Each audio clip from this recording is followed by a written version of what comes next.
Lugha ya Kiindonesia.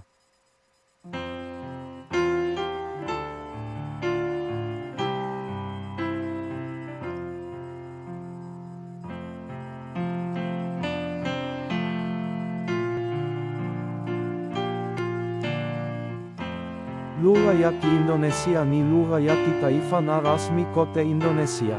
Ni lugha rasmi ya mawasiliano inayofundishwa shuleni na kutumika kwa ajili ya matangazo katika vyombo vya habari vya kielektroniki na kidijitali.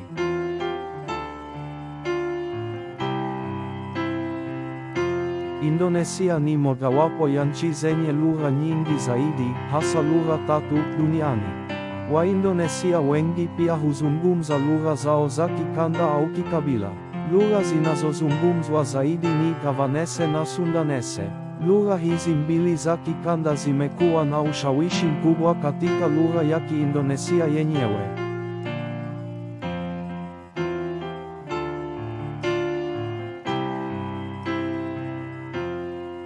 Lugha ya Kiindonesia ina idadi kubwa ya wazungumzaji kote nchini, pamoja na watu wanaoishi nje ya nchi. Lugha ya Kiindonesia ni mojawapo ya lugha zinazozungumzwa zaidi duniani kote.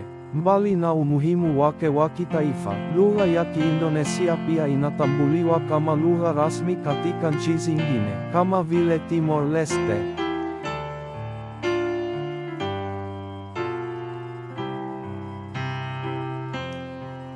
Lugha ya Kiindonesia pia hufundishwa na kutumika rasmi katika shule, vyuo vikuu, na taasisi kote ulimwenguni, haswa Australia, Uholanzi, Japani, Korea Kusini, Timor Leste, Vietnam, Taiwan, Marekani, Uingereza, na zingine.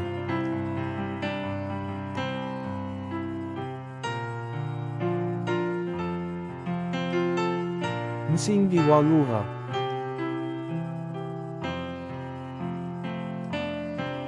Indonesia ina historia ndefu ya uhusiano na mataifa ya Ulaya, hasa tangu enzi ya ukoloni. Baadhi ya msamiati wa lugha ya Kiindonesia umefyonzwa katika lugha kadhaa za Ulaya, hasa Kiholanzi na Kiingereza. Lugha ya Kiindonesia yenyewe ina maneno mengi ya mkopo yanayotokana na lugha za Ulaya, hasa Kiholanzi, Kireno, Kihispania, na Kiingereza.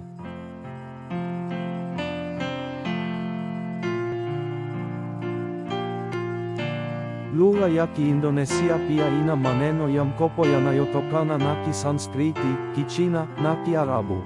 Maneno haya ya mkopo yamekuwa sehemu ya lugha ya Kiindonesia, yakiathiriwa na mambo kama vile biashara na shughuli za kidini. Ushawishi huu umeendelea tangu nyakati za kale katika visiwa vya Indonesia.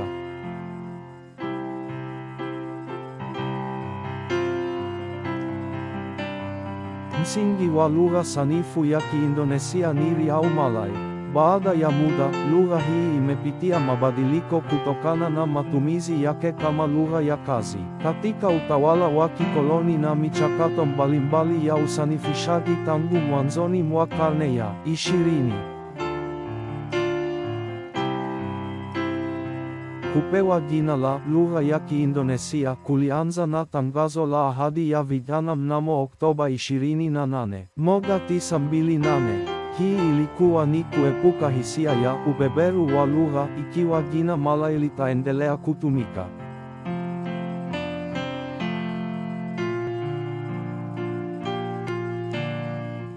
Lugha ya Kiindonesia ya leo na lugha za Kimalay zinazozungumzwa Riau na rasi ya Kimalay. Hadi leo, lugha ya Kiindonesia inabaki kuwa lugha hai, ikitoa maneno mapya kila mara, kupitia uumbaji na kupitia ufyonzaji wa lugha za kikanda na za kigeni.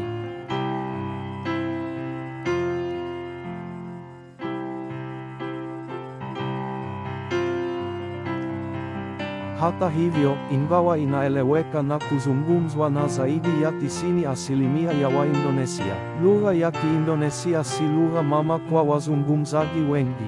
Idadi kubwa ya Waindonesia huzungumza mojawapo ya lugha 748 nchini Indonesia kama lugha yao mama. Neno Kiindonesia kwa kawaida huhusishwa na umbo la kawaida linalotumika katika hali rasmi.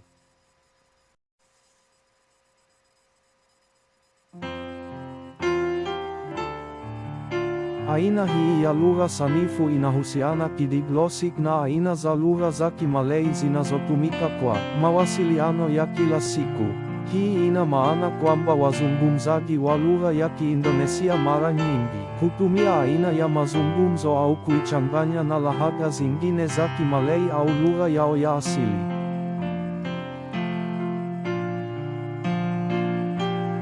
Hivi sasa, lugha ya Kiindonesia inatumika sana katika vyuo vikuu, vyombo vya habari, fasihi, programu, mawasiliano rasmi, na mijadala mingine mbalimbali ya umma. Kwa hivyo inaweza kusemwa kwamba lugha ya Kiindonesia inatumiwa na raia wote wa lugha ya Kiindonesia. Lugha ya Kiindonesia huchukuliwa kuwa rahisi kiasi. Kulingana na watafiti wengine, misingi muhimu kwa mawasiliano ya msingi inaweza kujifunza katika wiki chache tu.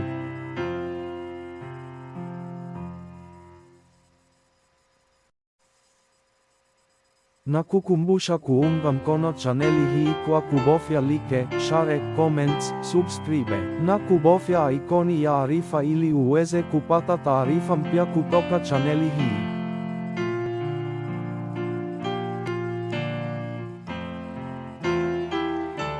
Asante kwa kutazama video hii.